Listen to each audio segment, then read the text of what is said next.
Stop mencari uang, stop untuk menjadi produktif di era sekarang ini, semuanya sudah berakhir. Setidaknya ini adalah quote yang kontroversial yang saya tonton di kanal YouTube-nya TechLead. Patrick Hsu, dia seorang Jepang, 43 tahun, dia mantan programmer Google. Dia mengatakan bahwa semuanya sudah berakhir di era sekarang untuk mencari uang, untuk menjadi produktif. Akan ada hanya orang kaya dan orang miskin. Orang menengah akan hilang atau bahkan menjadi miskin di era sekarang ini. Ini kaum menengah atau middle class ini didefinisikan sebagai orang kebanyakan ya. Dia dari kecil sekolah, dia mendapatkan nilai bagus, kemudian lulus, mencari bekerja di kantor 9 to 5, berharap sampai pensiun. Dan ini era ini sudah berakhir, dia bilang, dengan banyaknya layoff atau PHK yang terjadi di semua startup teknologi, nggak cuma di Amerika tapi di seluruh dunia. Ini point of view-nya, fokusnya adalah dari mata dia sebagai programmer. Apps tidak bekerja lagi, APIs tidak bekerja lagi, semuanya sudah dikerjakan oleh AI. Kemudian ada pergeseran di sosial media. Orang sudah tidak lagi percaya motivasi-motivasi 7 cara menjadi kaya, 7 cara meningkatkan produktivitas. Orang hanya ingin melihat sekarang kesuksesan. Mereka pengen lihat Lamborghini, mereka pengen lihat rumah mewah, mereka pengen lihat traveling dengan yacht. Dan itu semua yang ingin orang lihat di sosial media saat ini. Mereka tidak tertarik lagi bagaimana mencari uang. Mereka hanya ingin melihat bagaimana cara menikmati hidup dengan uang yang dimiliki. Dan itu adalah 3 level di atas dari cara mencari uang. Yang pertama adalah mencari uangnya. Yang kedua adalah mendapatkan hal-hal tersebut yang bisa membuat vibe positif. Yang ketiga adalah memiliki waktu yang banyak untuk menikmati hal-hal tersebut.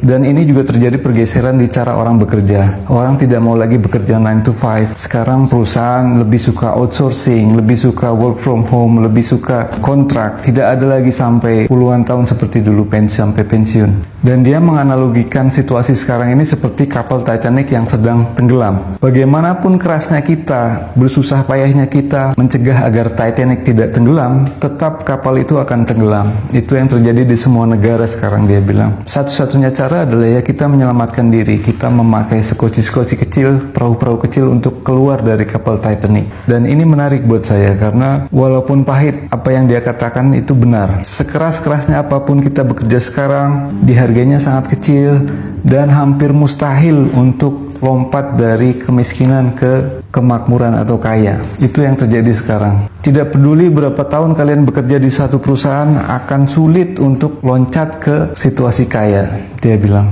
Peluangnya sudah tidak ada saat ini. Begitupun sebagai wirausaha atau pengusaha akan sulit berkompetisi dengan startup yang memiliki AI, dia bilang. Sangat tidak mungkin individu-individu untuk menyaingi perusahaan-perusahaan besar seperti startup AI karena modalnya yang digunakan adalah sangat besar, data yang digunakan sangat besar dan tidak mungkin dimiliki oleh individu-individu.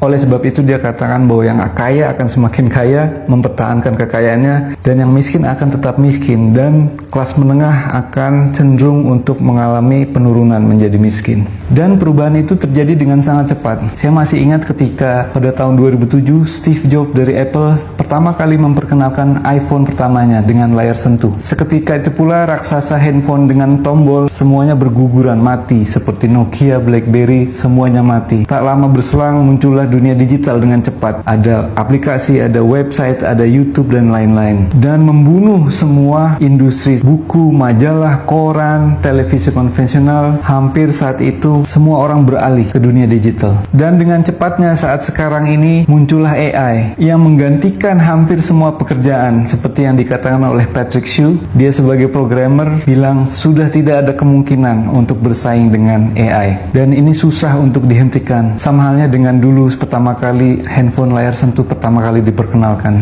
Dan dari menonton video ini ada beberapa hal positif yang saya ambil. Walaupun ini videonya sangat terdengar depresif ya, tapi tetap ada poin-poin yang menarik buat saya.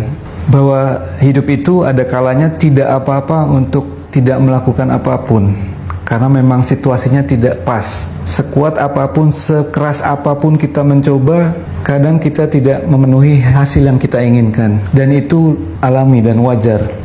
Dan saya yakin situasi sekarang ini akan ada solusi-solusi atau skoci-skoci dari kapal Titanic yang akan kita peroleh dan kita dapatkan dari hal-hal yang kita terus lakukan dalam hidup. Dan mungkin di situasi yang sulit ini akan muncul hal-hal positif yang tidak kita duga sebelumnya. Seperti yang dia utarakan, orang sekarang senang menonton keberhasilan orang lain, membeli mobil mewah, rumah mewah, dan lain-lain. Tapi mungkin bagi saya juga tidak hanya sekedar materi. Kita bisa menunjukkan hal positif di konten media sosial dengan cara menghibur orang lain, membuat tertawa, memiliki kucing dan anjing yang lucu. Itu juga membuat hal positif yang mungkin memang ditujukan AI untuk kita untuk menikmati hidup.